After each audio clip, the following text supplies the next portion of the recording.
Starship versus SLS. Today we're looking at the most dangerous part of the mission, re-entry.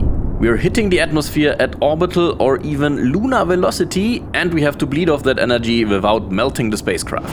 Orion is a classic capsule, but its re-entry for the Artemis missions is anything but basic. Because it's coming back from the moon, it's carrying much more energy than the standard low Earth orbit return. Look at this graph. Orion performs a skip re-entry. It dips into the atmosphere to scrub speed, then uses its aerodynamic lift to bounce back up into a higher, thinner altitude. This double dip allows the heat shield to cool down momentarily and spreads the G-loads over a longer period of time.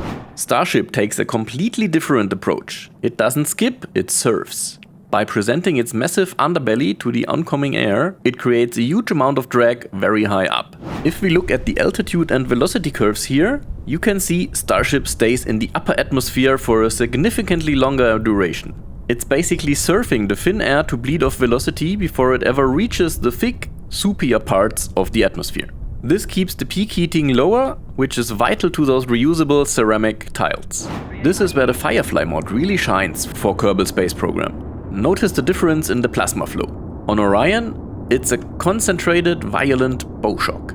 On Starship, the plasma is incredibly wide, trailing far behind those giant aft flaps. The spark effects in Firefly perfectly simulate the extreme environment these ships are enduring. It's not just a glow, it's a physical battle against the air. Two ships, two graphs, two very different ways to handle the heat.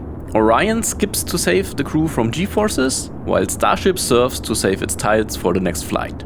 Which re-entry profile do you find more impressive? The double dip or the surfer?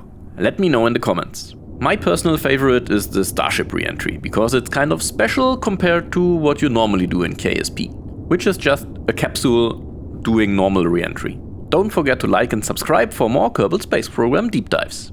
Fly safe!